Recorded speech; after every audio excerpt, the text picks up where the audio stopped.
continue the action, when two heavy concussions followed one another and the cab burst into flames.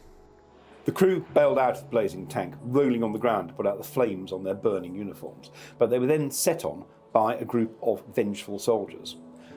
Driver William Carney was shot dead, and Lieutenant Arnold received a bayonet in the forearm before his life and that of gunner Christopher Ribbons was saved by a German officer, Major Ernst Ritter von Marowitsch.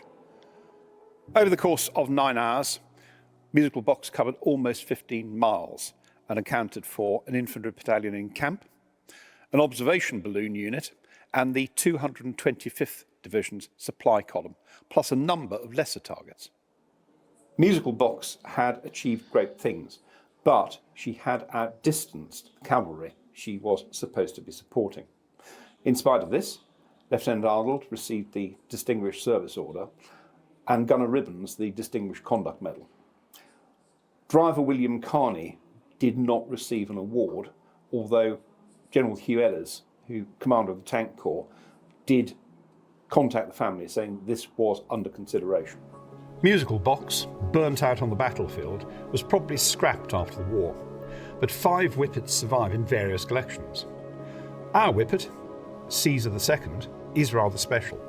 It was commanded by the 23-year-old Lieutenant Cecil Sewell in an action on August 29, 1918 at Fremicourt, near Bapaume. Seeing another Whippet overturned in a shell hole with crew trapped inside, Lieutenant Sewell left his tank with a shovel, dug soil away so that he was able to open the rear door and release them. Going back to tend his injured driver, William Knox, he was shot and killed. For his actions, Lieutenant Sewell was awarded the Victoria Cross.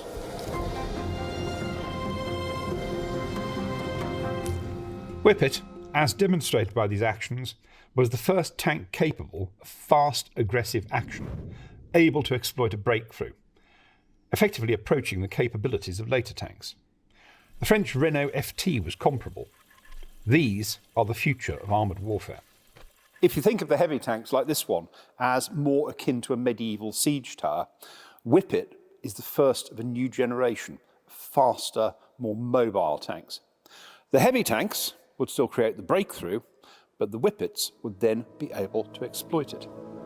Although arriving late and relatively few in number, 200 were built compared to over 2,000 Mark IVs and Mark Vs, Whippets made a substantial contribution to the latter stages of the war.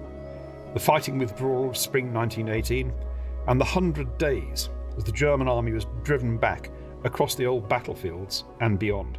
The problem of how to best employ Whippets was the subject of quite a lot of discussion. The cavalry were accused of failing to cooperate with the tanks, and that was a claim the cavalry denied. But the main issue of fast tanks and slower infantry would be addressed over time. First by mechanised infantry carried in lorries, and then armoured personnel carriers, so that infantry were able to keep pace with the tanks. The Whippet was designed to exploit a potential breakthrough, a tank designed for a return to mobile warfare. The new design, although revolutionary in some ways, built on existing experience and available technology. The requirement was for a tank able to cope with battlefield conditions, but with a degree of speed and mobility not yet seen. That tank, as we've demonstrated, was the medium Mark A Whippet. This tank, along with the Renault FT, would demonstrate the way that tanks were going to be used on the future battlefield. Thanks for watching. If you enjoyed this video, please like, subscribe, and if you can, support us on Patreon.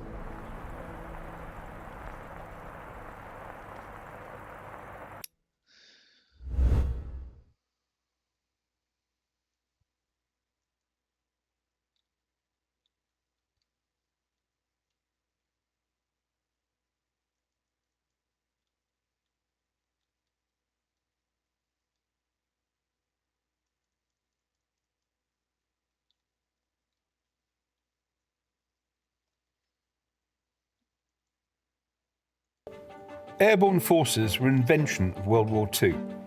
Great things were expected of this new way of waging war.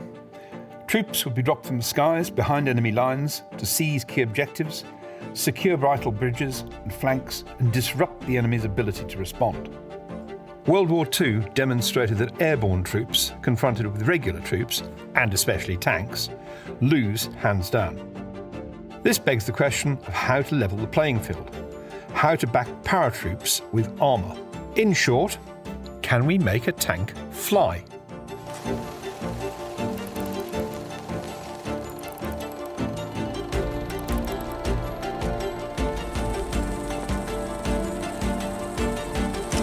In the opening stages of the German attack on the West in May 1940, Fallschirmjäger attacked and seized the crucial Belgian frontier fortress of Eben-Emael, landing by DFS 230 glider, in part on the roof of the fort itself.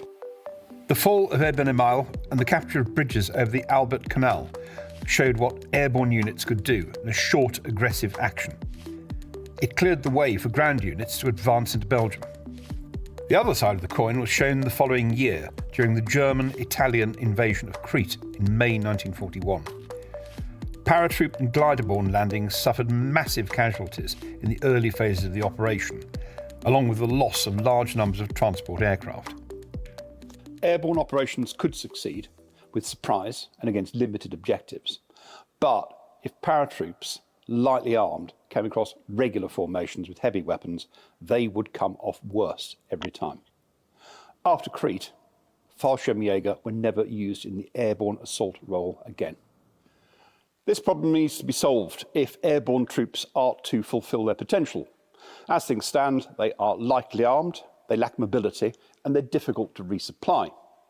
They need to be provided with heavy equipment, anti-tank guns, transport, and especially tanks. Two things were needed. One was a tank that was light enough